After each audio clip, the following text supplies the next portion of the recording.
자, 그 다음에 페이지를 바꾸셔야 됩니다. 고대 불교사로 넘어갑니다.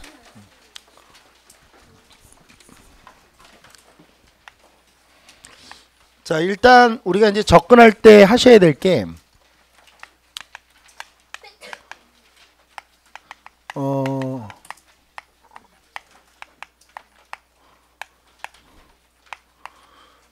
불교를 종교보다는 정치 이데올로기로 접근해서 역사 시간에는 배우는 거예요.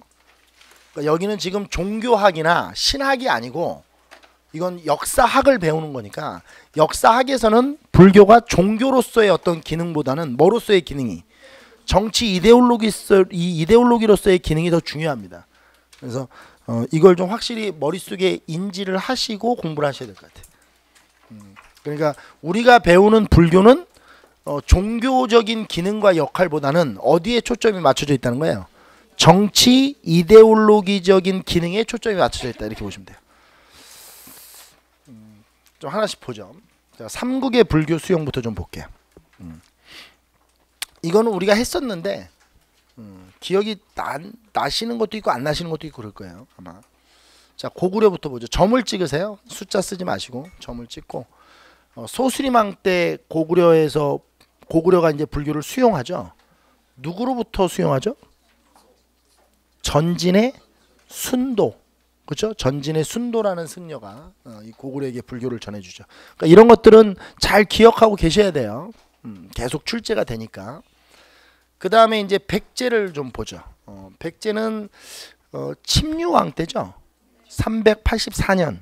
우리가 연도도 좀 기억을 하셔야 되는데 동진의 마라난타, 이 마라난타라는 승려가 백제의 불교를 전해주죠. 또 잘 기억하셔야 되는 게 전진의 순도, 동진의 마라난타 이렇게 잘 외워 놓으셔야 됩니다. 전진의 순도, 동진의 마라난타 372년, 384년 이렇게 잘 기억해 놓으셔야 돼요. 자, 그 다음에 신라는 조금 복잡하죠. 신라는 눌지마리간 때 수용이 돼요. 그리고 이제 공인된 거는 버풍왕 때 수용이 되죠. 자, 수용된 거는 이제 눌지마리간 때 왕이라고 씁시다 그냥 편하게. 눌지왕 이게 457년이에요. 457년 눌지왕 때 이게 이제 수용이 돼서 이 수용이 될 때 누가 수용을 해주냐면 고구려의 무코자라는 승려가 전달을 해주죠. 고구려 무코자. 이 뒤에 뭐 아도 이런 승려들이 계속 오는데 무코자가 처음이에요. 그러니까 고구려 무코자가 신라에 수용을 했다. 그래서 이것도 이제 우리가 나중에 공부할 때 필요한데 신라는 중국으로부터 불교를 받은 게 아니고 고구려로부터 받죠. 그럼 여기서 어떤 특징이 나타나는지 한번 볼게요. 고구려 백제는 중국으로부터 받았단 말이에요. 그러니까 이거 중국으로부터 이 불교를 받을 때는 이 기능이 강해요. 근데 이거를 고구려 백제에서 정치 이데올로기화 시키죠. 뭐 왕권을 강화하거나 이런 모습으로 시켜요. 근데 이렇게 시켜놓은 상태에서의 불교가 신라로 들어가요. 그러니까 신라는 완전히 정치 이데올로기화 되어 있는 불교를 받는 거예요. 그러다 보니까 신라는 고구려 백제보다 이 불교의 정치 이데올로기적 기능이 더 강해요. 그러니까 우리가 이제 나중에 배우지만 왕즉불 이런 이론 있죠. 이런 거는 신라에만 있는 거예요. 고구려 백제는 없어요. 그 개념 자체가. 그 다음에 공인은 버풍왕 때 공인이 되죠. 457, 527 뭐 이걸 어떻게 좀 연결을 좀 하셨으면 좋겠어.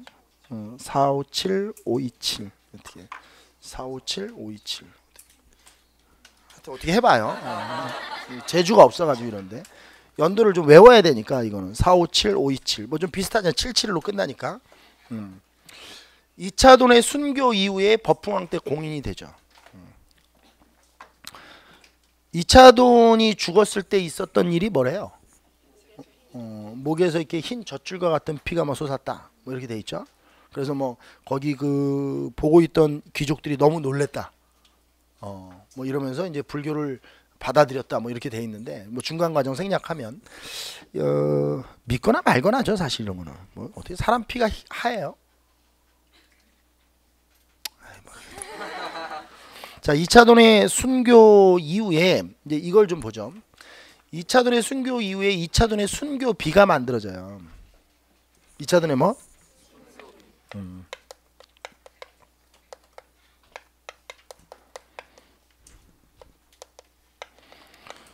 근데 이 2차돈의 순교비를 우리 국사에서는 2차돈의 순교비라고 하지 않고 이 순교비가 어디에 있냐면 백률사라는 절에 있어요. 그래서 백률사 석당이라고 불러요. 그러니까 우리 공무원 한국사에서는 2차돈 순교비 이렇게 안 배워요. 그러니까 고등학생들은 2차돈 순교비라고 배워요. 근데 우리는 뭐라고 배워요? 백률사 석당 이렇게 배워요.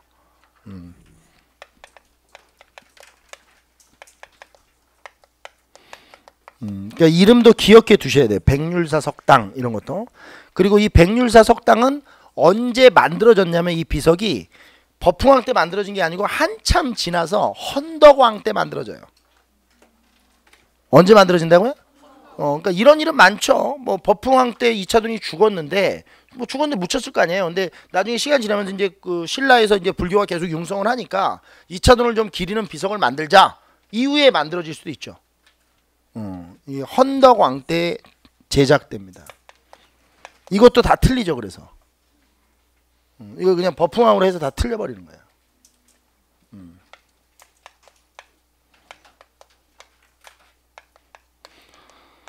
우리 헌덕왕 때가 언제죠? 그렇죠. 김원창의 난 일어날 때요. 그죠? 아버지 김주원이가 왕이 되지 못한 것에 불만을 품고 웅천주 도독 김원창이가 난을 일으켰다.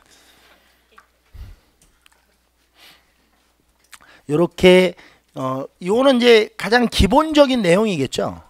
기본적인 내용. 자, 삼국불교의 특징을 좀 정리를 해보는데, 제가 이제 사실은 이거를 정리를 이번에 그 이제 수험생들한테 시킬까 말까 사실 고민을 했었어요. 어저께까지 이 부분을 시킬까 말까. 근데 왜냐면 별로 그렇게 시험 문제도 안 나오고 의미도 없기 때문에. 근데 이거를 가만히 생각해 보니까 이걸 모르면 나중에 또 이 생각을 이렇게 확 펼칠 수가 없어요. 그러니까 직접적으로 시험에는 안 나오지만 좀 공부를 그냥 하는 김에 그냥 좀 해놔야 될 것 같아요. 뭐 그렇게 중요한 내용들은 없다는 얘기예요. 제 얘기는. 그러니까 뺄까 말까를 고민할 정도니까 별로 중요한 내용은 없는 거죠. 이게.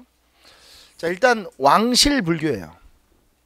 그러니까 삼국불교는 주로 이제 어디에서 주도적으로, 왕실에서 주도적으로 불교를 융성시켜요. 왜? 이것만으로도 무슨 성격이 있다는 거예요. 정치 이데올로기적 성격이 있는 거죠. 그리고 귀족 불교예요.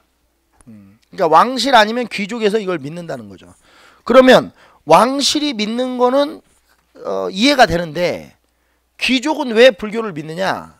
이게 어떻게 되는 거냐면, 이게 불교의 이론에는 윤회설이라는 게 있어요. 이 윤회설이라는 게 이제 돌고 돈다는 거죠. 그래서 전생에서 예를 들어서 좋은 일을 하면 현생에서 높은 지위를 가지고 태어나요. 그럼 이제 이 이론이라면 귀족들도 나쁠 게 없죠. 귀족들도 좋은 일 많이 했나 보죠. 뭐 전체 인구로 따지면 뭐 상위 1, 2% 안에 들어가는 사람들 아니에요? 결국 이 윤회설을 통해서 이 사람들 지배의 정당성을 확보받게 돼요.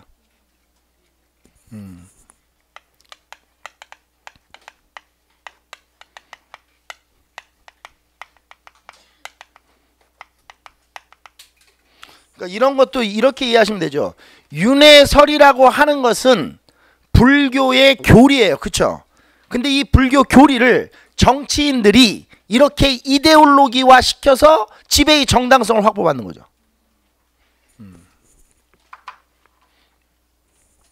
그 다음에 이제 호국불교입니다. 국가를 보호하는 역할을. 그러니까 이게 불교가 이런 역할을 한다는 거예요. 그래서 나중에 이제 고려시대 되면 이 호국불교가 잘 드러나는 게, 뭐 예를 들어서 거란이 쳐들어왔을 때 초조대장경을 만든다거나, 뭐 몽골이 쳐들어왔을 때 제조대장경, 팔만대장경을 만든다거나, 이런 것들이 다 부처님의 은덕으로 외적을 막아보겠다는 호국적 정신의 발로죠. 이렇게 이해하시면 돼요. 그 다음에 이 호국불교를 보여주는 여러 가지의 이제 그 내용들이 있는데, 인환경이라는 게 뭐냐면, 이 인이 견인하다 이런 뜻이에요. 그러니까 왕을 인도한다 이런 뜻이거든요. 그럼 왕을 어디로 인도하느냐? 왕을 부처로 인도하는 거예요.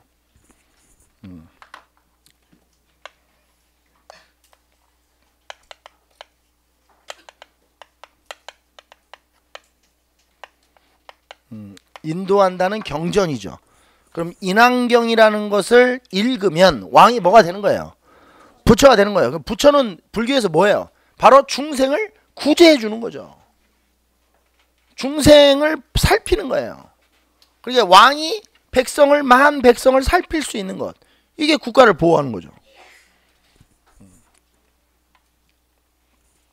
그 다음에 이제 백좌강해라는 게 있어요. 이건 이제 왕과 신하들이 법회를 하는 거야. 신하들이 모여 법회를 하는 건데, 말 그대로 법회를 하는 거예요. 그러면 이제 법회를 하면서 뭘 기원하겠어요? 그렇죠. 국가의 안녕, 뭐 왕실의 안녕, 이런 걸 기원하겠죠. 자, 그 다음에 팔관회라는 행사도 이제 시작이 됩니다. 팔관회도 역시 불교 행사이면서 이거는 각종 뭐 이렇게 민간 신앙과 무격 신앙, 그 다음에 도교 이런 게 다 섞여 있어요. 그래서 부처님 모여가지고 다과도 하면서 얘기도 하고 부처님을 기리기도 하고, 뭐 마지막에는 뭐도 하냐면 뭐 하늘에 제사도 지내고 이래요. 다 이제 제사 지내는 이유가 뭐야? 국가 잘 되게 해달라는 거예요. 국가 잘 되게 해달라, 뭐 이런 거죠. 자, 그 다음에 백제에서 나타나는 왕흥사, 미륵사라는 절의 이름. 왕흥은 뭐겠어요? 국왕을 흥하게 한다, 이런 거죠. 그 다음에 미륵사는 뭐예요? 미륵이라는 부처가 바로 미래불이죠. 중생을 구제하는 부처죠. 이게 다 호국이에요. 국가를 보호하는 거죠. 그 다음에 신라의 황룡사. 용의 의미에 대해서 얘기했었죠? 용은 왕을 지키고 국가를 지키는 거예요. 원강의 걸사표, 이런 것도 바로 호국불교가 보여져요. 왜냐하면 생각해보세요. 스님이 다른 나라 군대를 얘를 쳐달라고 부탁하면 돼요, 안 돼요? 이거 전쟁 유발자죠. 원광은 전쟁을 유발시킨 사람 아니에요. 그럼 스님이 전쟁을 유발하면 돼요? 근데 이걸 어떻게 이해하면 된다는 거예요? 승려이기 전에 결국 신라의 백성이라는 자각을 하고 있는 거죠, 원광이. 그러니까 결국 불교 위에 뭐가 있는 거예요? 국가가 있는 거예요. 이게 호국불교죠. 그러니까 국가 위에 불교가 있는 게 아니고 불교 위에 국가가 있기 때문에 스님이 걸사표를 쓸 수 있었던 거예요. 그래서 걸사표 첫 머리에 뭐라고 되어 있냐면, 승려로서 다른 나라에게 전쟁을 요청하는 것은 해서는 안 되는 일이지만 제가 임금의 땅에서 나오는 풀과 물을 먹고 사는데 어찌 이 청을 거절하겠습니까? 그게 더 중요하다는 얘기예요. 그 다음에 우리나라 삼국 불교는 샤머니즘적 성격이 강해요. 샤머니즘은 이제 좀 무당적 성격이 있는 거죠. 그래서 뭘 기원해요. 자꾸 빌죠. 우리나라 종교는 뭐가 들어와도 다 샤머니즘에 결합해요. 그러니까 기도하는 것도 보면 가관이죠. 뭐 이렇게 막 얘기해요. 뭐 하나님 뭐 이렇게 해서 이렇게 하는데, 근데 제가 이 정도 이제 회개를 했으면 이 정도는 들어줘야 되는 거 아닙니까? 이게 하나님하고 이게 흥정을 하죠. 이게 샤머니즘 성격이에요. 그러니까 이렇게 했으니까 이걸 들어줘라. 뭐 기원하는 거, 이런 것들. 그래서 우리나라 보면 그 절에 가면 그 이제 탑돌이 같은 것도 하고, 그 다음에 또 칠성단이라고 해서 모두 세워놓고 거기다 이제 뭐 애기 나게 해달라고 기원도 하고 막 이런 데가 있어요. 근데 그런 것들이 다 이 샤머니즘 성격이에요. 그냥 부처님 코 만지면 뭐 아들 난다고 해서 부처님 코 막 이렇게 만지고. 그 다음에 현세 구복적 성격도 있죠. 그러니까 이런 것들은 어찌 보면 다 종교적 성격이죠. 그렇죠? 이런 것들은 이제 종교적 본연의 성격이잖아요. 샤머니즘적, 현세 구복적, 이런 것들은. 자, 그 다음에 불교의 역할을 좀 보겠습니다.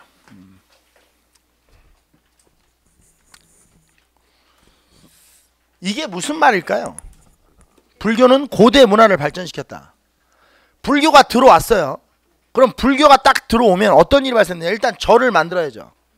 그럼 무슨 기술이 발달하겠어요? 그렇죠. 불상을 만들어야 돼요. 그러면 조형 미술이 발달하는 거예요. 그 다음에 불경을 해석하려면 한학 수준도 상당히 발달해야 되겠죠. 그리고 경전이라는 것은 말 그대로 이론의 덩어리예요. 이론적으로 이거를 철학적으로 해석하지 못하면 경전의 내용을 이해할 수가 없죠. 왜? 경전은 굉장한 깊이를 갖고 있죠. 고대 문화가 다 발전돼요. 철학적 인식 토대도 구축되고. 어떤 것을 철학적으로 본다는 건 뭐예요? 간단하게 생각하는 거예요. 그러니까 사물을 그냥 딱 흘겨보는 게 아니고 사물을 정확히 보려고 하는 것. 그게 철학이죠. 중앙 집권화와 왕권 강화 이런 데 기여를 한다는 거죠. 이거는 이제 종교가 아닌 정치 이데올로기로서의 강한 역할을 불교가 수행해내는 모습이죠. 자, 그 다음에 이제 불교의 발전을 좀 보겠습니다.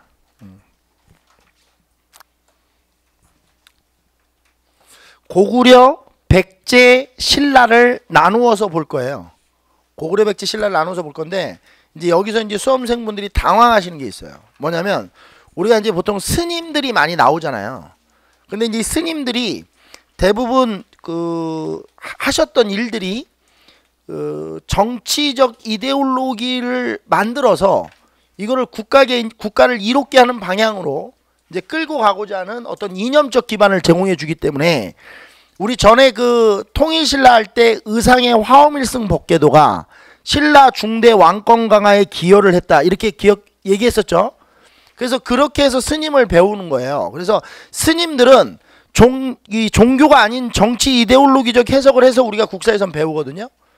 근데 문제는 뭐냐면 우리가 이제 유명한 승려들, 그러니까 예를 들어서 원효다, 뭐 의상이다 이런 사람들은 많이 옛날부터 들어본 거니까 하는데 이게 뭐 보도 듣도 못한 사람들이 막 튀어져 나와요. 이제 공문 한국사는. 그러니까 이 스님들을 외우는데 힘을 많이 쏟으셔야 돼요. 왜? 공무원에서는 잘 나와요. 막 해량 이런 승려들, 승랑, 겸익, 작년 국가직을 초토화시켰던 겸익, 겸익 뭐 이래 다 틀리는 거예요. 그러니까 쉽게 얘기하면 메이저 승려가 아니고 마이너 승려들. 제가 공무원 시험에서는 왜 이렇게 지엽적인 것을 묻는지 얘기했죠. 공무원 업무 적합성과 관계 있다. 공무원은 큰 틀에 얼개를 짜는 우리가 이제 맡아야 될 뭐 그냥 현실적으로 우리가 맡아야 될 역할은 하급 공무원이니까 어떤 전체적인 국가의 운영의 계획을 짜는 게 아니죠. 여러분들이 그죠? 그럼 여러분들이 맡은 바 하는 일은 뭐냐면 하급 공무원들은 주로 꼼꼼해야 돼요.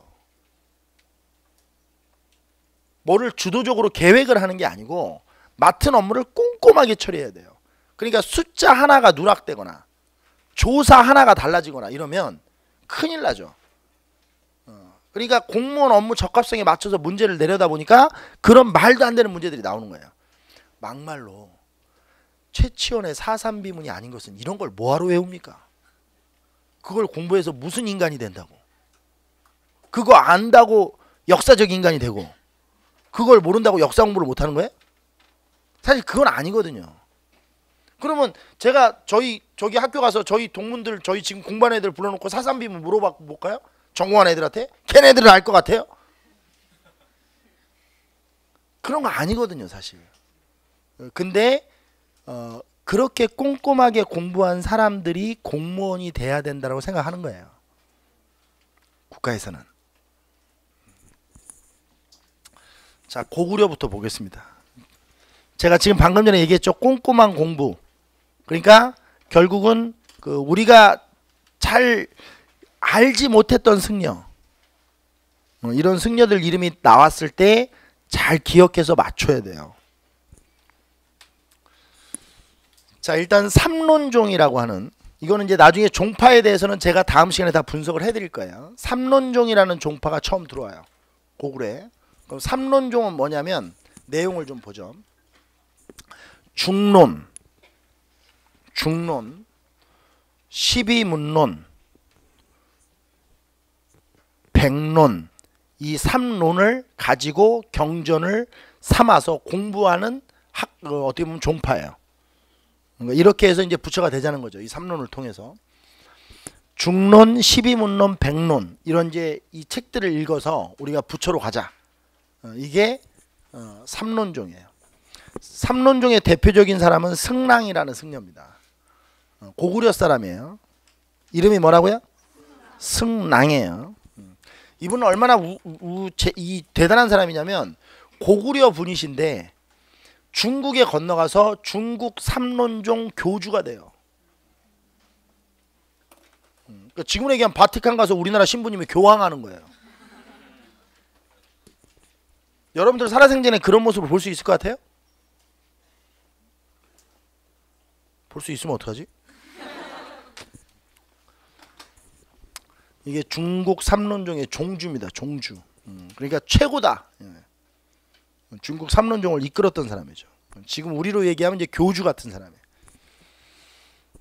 삼론왕을 완전히 집대성하신 분입니다.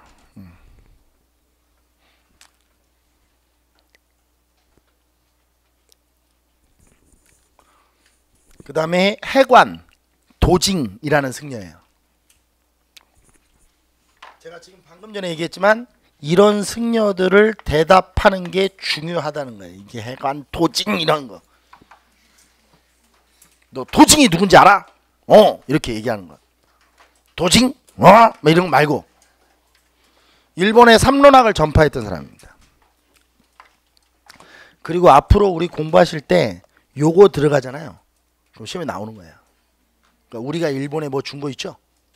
그냥 그거 나온다고 생각하면 돼요. 우리가 받은 건 안 나와요. 우리가 준 것만 나와요. 그렇죠? 자, 그 다음에 이제 열반종이라는 종도 있어요. 고구려에. 나중에 선생님 저는 종이 뭔지 모르겠습니다. 뭐 천태종, 조계종, 삼론종, 열반종 뭐 이런 종이 있는데 화엄종 저는 종이 뭔지 모르겠습니다. 기다리세요. 제가 스님을 만들어 드릴게요. 응? 보덕이라는 승려가 개창한 종파입니다. 열반종이라는 종파예요. 이게 연개소문의 도교 장려에 저항하기 위해서 만든 종파예요. 이 이론은 나중에 연개소문의 도교 장려할 때 설명해 드리겠습니다. 왜 열반종이 만들어졌는지. 연개소문의 도교 장려에 대항해서 만든.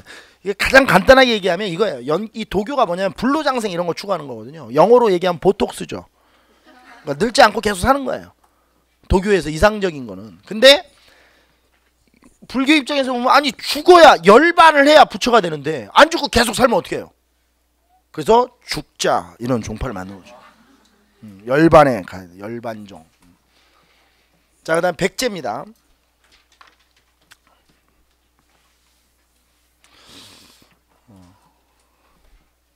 백제는 율종이라는 종파가 있어요. 백제는 율종이라는 종파가 있죠. 계율을 중시하는 종파입니다. 승려들의 계율 이런 걸 매우 중시하는 종파죠. 개인의 소승적 해탈을 강조하는 종파이기도 해요. 그러니까 개인의 어떤 계율 이런 걸 매우 중요시하는 종파란 얘기예요. 선생님 소승이라는 건 뭡니까? 기다리세요. 대승, 소승, 교종, 선종, 종파, 분류 방법 이런 거 다 설명해 드릴 테니까 기다리시면 됩니다. 자, 그 다음에 승려들을 좀 보죠. 백제의 승려들. 율종과 관련된 승려예요. 겸익입니다. 겸익. 겸익. 이 사람이 성왕 때 인도에서 율종을 가져온 사람이에요. 어디에서? 이게 중국에서 이렇게 나와서 틀리는 거예요. 문제가 그렇게 나온다는 거죠. 겸익은 어디에서 율종을 가져왔다? 인도에서 율종을 가지고 왔어요. 노리사치계라는 승려가 있습니다. 노리사치계. 이건 우리가 배웠던 것 같은데요. 성왕 때 일본의 불교를 전파해준, 그렇죠? 성왕 때 일본의 불교를 전파해준 승려예요. 노리사치계는 승려예요. 둘 다 성왕 때네. 그죠? 성왕 때 인도, 성왕 때 일본. 그 다음에 관륵이라는 이 사람은 이제 무왕 때 승려인데요. 어느 왕 때? 무왕 때예요. 무왕. 무왕 때 불교를 전해준 사람입니다. 그러니까 최초로 전해준 사람은 누구예요?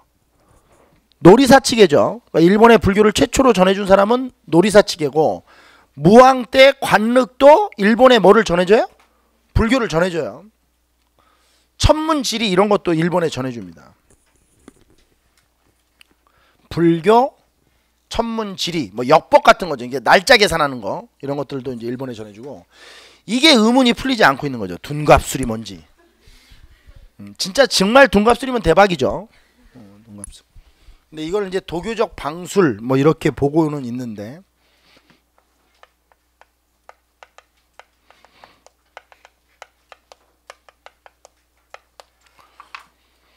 아무튼 관륵은 어느 왕 때 인물이다? 무왕 때 인물이다. 이거 연결하는 게 중요해요. 겸익, 성왕, 노리사치계 성왕, 관륵, 무왕. 이게 연결하는 게 매우 중요합니다. 이것 등을 일본에 전파했던 승려네.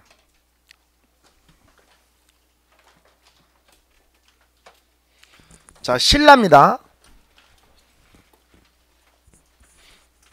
이것만 하면 끝나는데 이게 좀 양이 됩니다. 신라가 맞춰서 끝낼 수 있을 것 같아요. 신라는 아까 전에 어디와 밀착돼 있다고 했죠? 고구려에서 불교를 받았기 때문에, 어디에서 받았기 때문에? 이미 정치 이데올로기와 작업이 끝난 상태의 불교를 받은 거예요. 그러니까 들어오자마자 왕권과 밀착돼서 불교가 성장하기 시작합니다. 자, 교리를 좀 보죠. 신라에서 나오는 교리, 왕죽불 이런 게 다 신라의 교리입니다. 이거는 신라에만 있는 거예요. 어디에만? 신라에만 있습니다.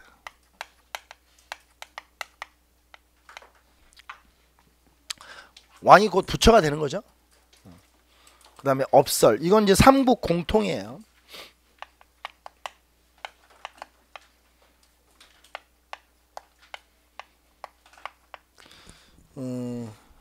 저희 어머님은 지금은 이제 교회를 다니시는데, 제가 어렸을 때는 절에도 다니셨고, 그리고 이게 지금도 이렇게 부적 같은 걸 쓰세요. 교회 다니시면서. 저를 굉장히 힘들게 하죠. 저희 어머님이 집에 갔다가 가면 제 베개 밑에 부적이 있어요. 그래서 제가 이제 전화해서 막 화도 내고 그러죠. 교회를 다니시지 말든지. 이게 하나님한테 뭐 하는 짓이니? 엄마한테 내가 막 혼내고 막 그래요, 엄마를.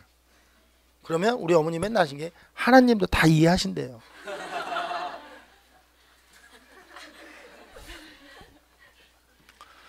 저희 어머님이 어렸을 때 저한테 자주 했던 욕 중에, 저희 어머님이 욕을 아주 살벌하게 하시는 분인데, 일반 사람들은 들으면 뒤로 까무러쳐요. 그러니까 제가 얼마나 서울에서 이 말이 이렇게 바뀌었는지 이해해야 돼요.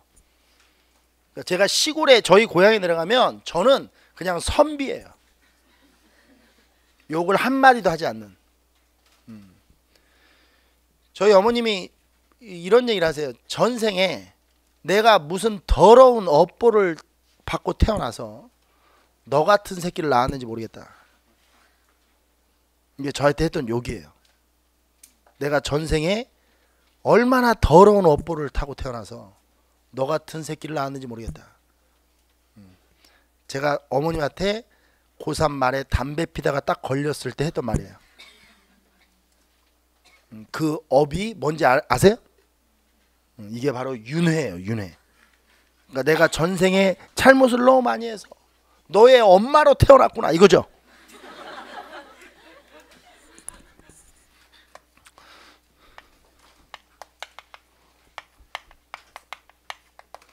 근데 아까 전에도 이 업설과 윤회 사상은 어떻게 이용된다고 그랬죠? 지배층들이 자신의 지배를 정당화시키는 데 이용되는 거예요. 그러니까 우리 어머님의 말을 그 빌려서 보면, 우리 어머님은 저 같은 아들을 둔 것은 전생에 나쁜 짓을 많이 하신 거예요. 우리 어머니 표현대로 하면, 그죠? 물론 저는 그렇게 생각하지 않아요. 저는 우리 어머님이 정말 나라를 구한 사람이에요. 그러니까 저 같은 아들을 뒀겠죠. 입장은 다른 거니까 그렇죠? 각자 입장은. 업설은 우리 그 말이 제일 중요한 얘네. 내가 지금 하고 나니까 전생에 나라를 구했네. 그게 업설이야. 여러분들 잘 쓰는 표현들 하면 개 탔네 이런 거 있잖아. 업설 지배의 정당성 이런 것들을 확보하는데 이 업설이 이용되죠. 자, 그 다음에 미륵불 신앙도 있어요. 이것도 뭐 삼국 공통으로 다 있는 겁니다. 신라에만 있는 게 아니고 삼국 공통으로 나타. 미륵은 뭐죠? 이게 미래불이라고 해서 쉽게 하면 이제 중생을 구제해주는 부처예요. 중생 구제 부처. 이게 미륵이죠, 미륵. 자, 그 다음에 순서를 좀 한번 보죠. 자, 법흥왕 때 있었던 일을 좀 한번 보죠. 법흥왕 때 불교식 왕명이 사용된다는 겁니다. 법흥이라는 말이 불교식 왕명이라고 했죠. 법흥 불교식 왕명이에요. 언제까지 사용됐다고 그랬죠 이게? 그치, 진덕 여왕 때까지 사용됐다고 그랬죠.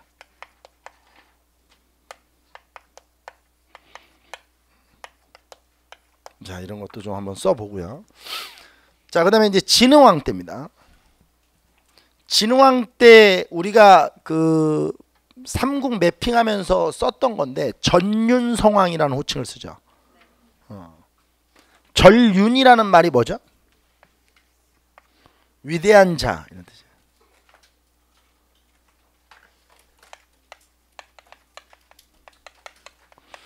비슷한 말로는 불교 용어 중에 비슷한 말로는 금윤이라는 말도 있어요.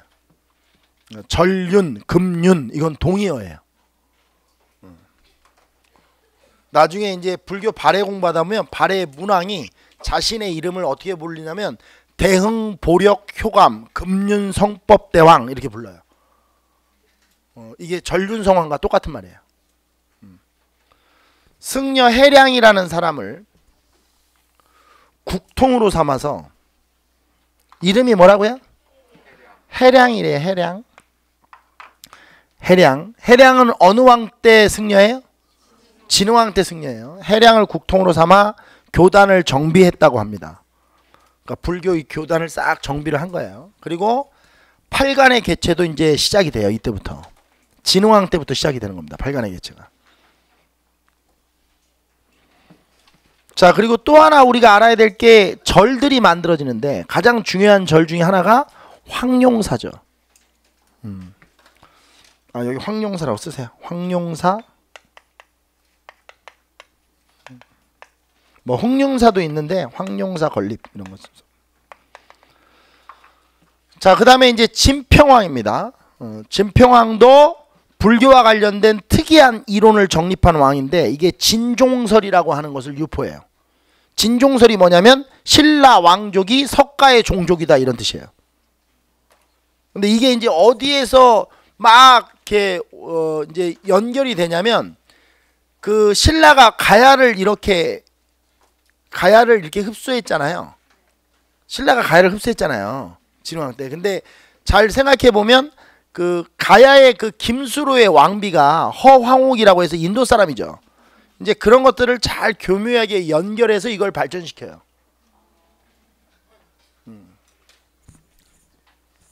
진종설을 유포하죠. 석가의 종족이다 이런. 이거 신라 왕족은 이거죠. 신라 왕족은 석가의 종족이다.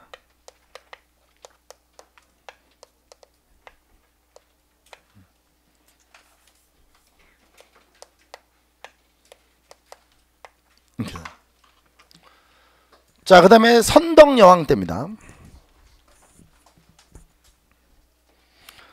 자장이라는 승려가 있어요. 자장. 이 사람을 대국통으로 삼고 계율종을 개창하죠. 써만 놓으세요. 종파는 나중에 정리 다시 해드립니다. 자장이라는 승려를 대국통으로 삼고 계율종을 개창했다. 그리고 황룡사 구축목탑도 건립하죠. 진흥왕 때 황룡사, 선덕여왕 때 황룡사 구축목탑, 이런 것들은 구분을 좀 잘 해놓으셔야 돼요. 헷갈리실 수 있으니까. 자, 일단 요 정도까지 하고 오늘 수업은 마칩니다.